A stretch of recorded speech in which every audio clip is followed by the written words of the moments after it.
Danielle Gibson getting the SEC Player of the Week honors today. How much did she deserve that just in her performance last week? Oh my gosh, what a special performance she had.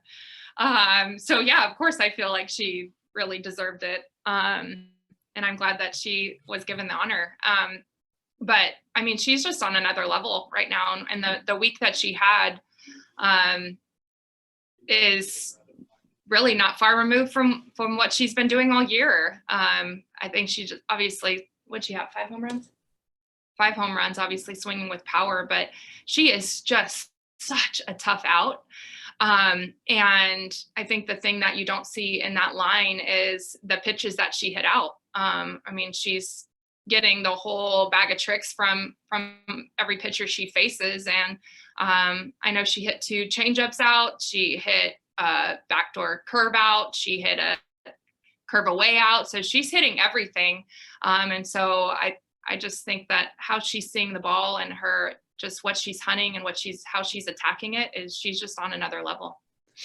You've said in the past, it's like when you have Mary Half out on the circle, it's a little easier. There's a little less stress. But when you have Gibson in the batting box, do you feel the same way? Like, I know we have a good chance to score at any point when she's there.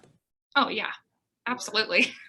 Absolutely. You know, when you just, especially, you know, the three ahead of her are really setting the table nicely for her as well. And so when they're grinding and they find ways, you know, especially with that grand slam this weekend, and we needed it. We needed a couple insurance runs, and you just see the, you know, KB and Hannah and Tay grinding in front of her. And I'm just glad that we're not in that situation, you know, with having Danielle Gibson dig in with bases loaded. And I just can't imagine that many pitchers would really want to face her right now. She doesn't have too many holes. One last question for me. I'll turn it over to the rest of the people in the field. Another top 25. You're welcoming in LSU to Bogle Park. How do you break down that matchup with the Tigers? No, it's always a good matchup. I think they're all top 25 matchups in the SEC. So it's not foreign to us. We're ready. We're ready to go. We know we're going to need to be give them our best game and be at the top of our game. I think that what LSU always does, they always pitch it really well. They have a very deep staff that Beth uses to complement each other. So I expect us to get a lot of looks. And then they have an offense that has a lot of tools. They have more speed as an offense than what we faced recently. And they have, you know, a few that stand and slug it. So just a really good balance. I think we've seen them have really great games. We've seen them have not so great games. And so we're fully expecting them to come in and attack. It feels like your top 5, 6 hitters in your lineup are pretty solidified. Kind of give me an update on maybe the middle infield competition, still what, you know, the jockeying or adjusting or changing that, you know, we could see going forward. Well, I think the big question mark for us still is whether Spencer Prigge can go. And so we're just still in a day-to-day spot with that. And ultimately we want her for the long run, not necessarily for the immediate. So it's just making the best decision for her in the big picture. If she can't go, we're going to have Val there. I think Val has stepped up and done a good job there. And then at second, it's probably going to be between Audrey and Callie. I think Audrey will probably get the next start. But that's the question mark right now. We know we need to play better defense in the middle. And so it's who's going to grab it when they're given the opportunity. This is a boring lineup construction question, and it probably falls under the category of a good problem to have. But it seems like whether it's baseball, softball, there's that, you know, which hitters do we definitely want to make sure we get up in the first inning? If the game goes long, which ones do we want to bat 4 times versus 3 times? But that's quite a challenge when you've got that Ellsworth, Gibson / Gamble, Malkin combination, because there are some individuals that are hitting nearly 500 that, you know, may get up 1 less time a game.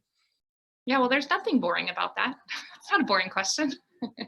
I think it's a very interesting question.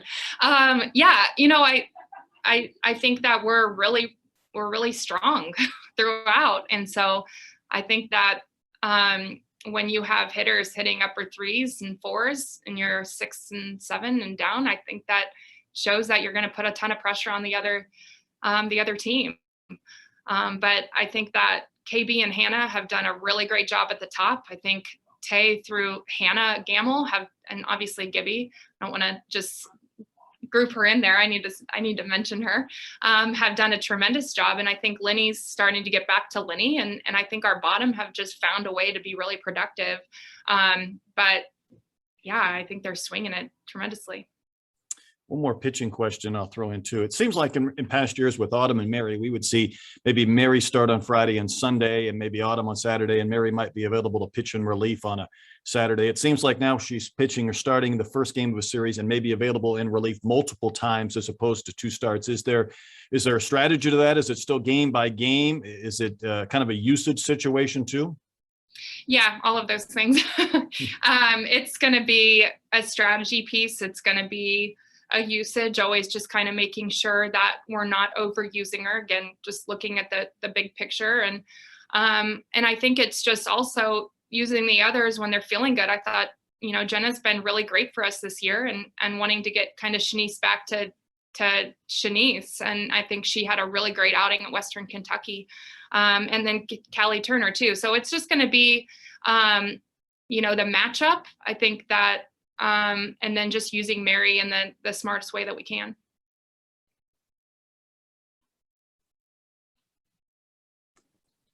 Going back to the hitting, this group, if I remember, it's 46 home runs already through the season. I know last year you guys bombed almost 100, and that was record setting.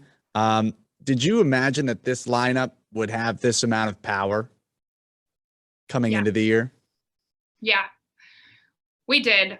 We thought we would have a good amount of power. But more than anything, I think we just felt like we had a ton of tools. I think we felt like we had a much more balanced offense. It wasn't just the long ball. I think we have the speed. We have the way of manufacturing runs. We're driving into the gap. We knew this could be a really explosive offense. From the metric standpoint, this is another, maybe a bizarre question, but last year Braxton seemed to hit the ball harder, maybe exit velocity, even than Danielle, who would get more of a lift or backspin. Is there something from a metric standpoint that's even catching your attention with Danielle and Hannah, the way they're crushing balls? Or are they just are they destroying things from a number standpoint? Well, we don't focus on average a lot. Their OPS is off the charts, but just when you just look at the most simple thing of just their average, and Gibby's getting on, 5.5 times every 10, you just don't see hitters hit over 500 very often. And then you add the slugging to it. So their OPS is just crazy. But no, Brax hit the crap out of it. And, Hannah has that ability too, and Gibby as well.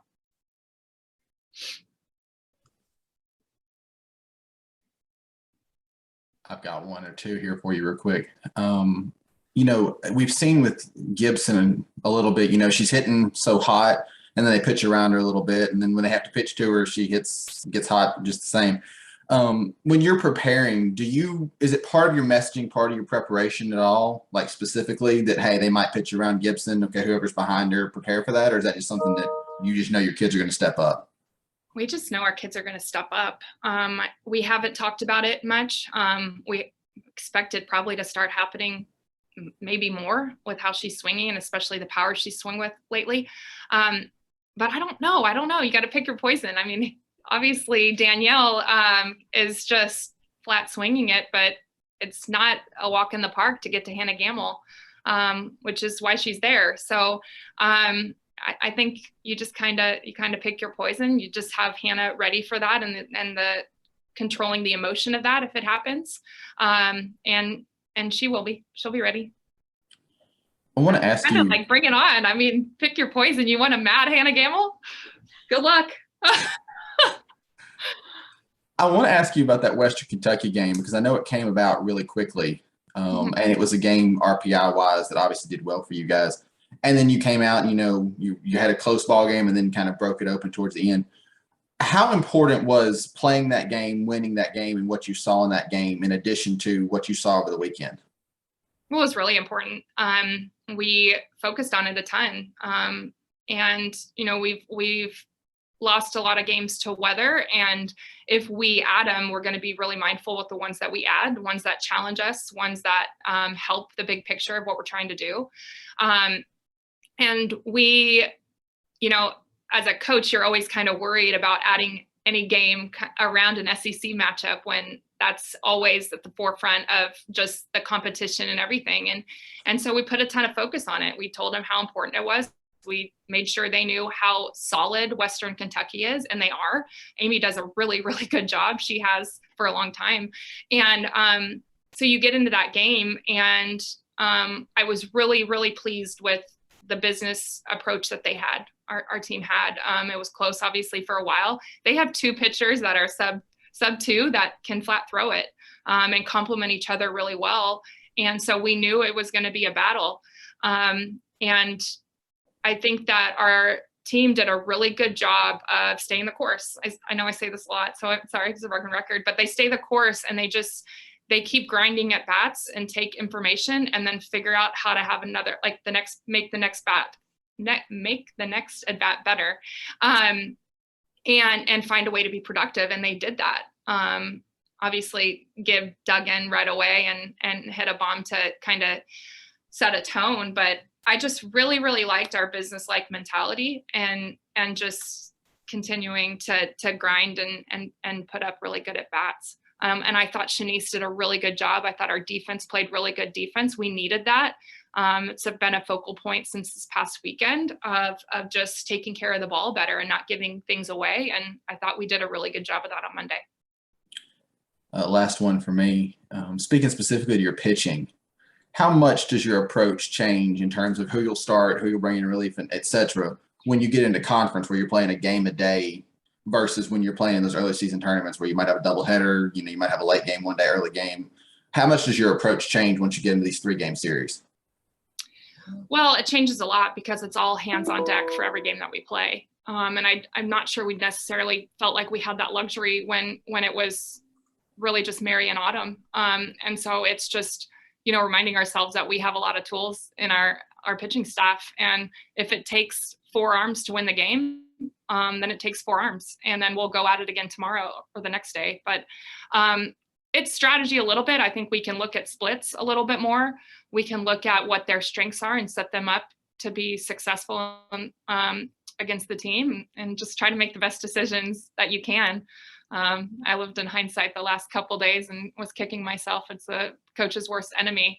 But just having the information and putting themselves in a position to be successful and use them to complement each other. Have you played in front of enough cold temperatures that you're unfazed by it now? Do you actually prefer cold wind and everything else, or has it become normal? No, I'm actually shivering right now talking to you guys. I'm always cold. I will never get used to it ever. But my least favorite, I would rather play in cold than windy. I'd rather play in rain than wind. I'd rather play in anything other than wind. That's my least favorite. Got any last questions?